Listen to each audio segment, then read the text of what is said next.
Today I'm going to show you how to use the saved searches functionality to make it easier to search for things that are repetitive. So once you're logged into the BidCentral platform, go to Projects and then go to Project Search.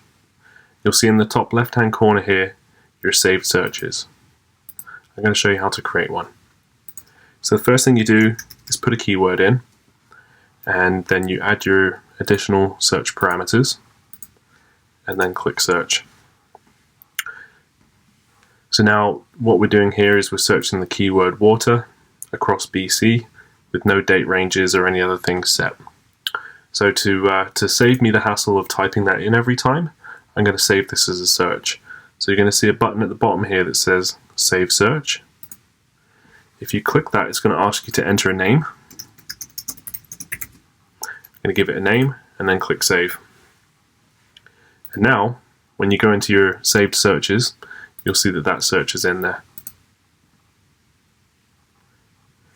Now if you want to delete a saved search, then just select it from the drop down menu and then click on the trash can icon, and it's going to delete that search for you.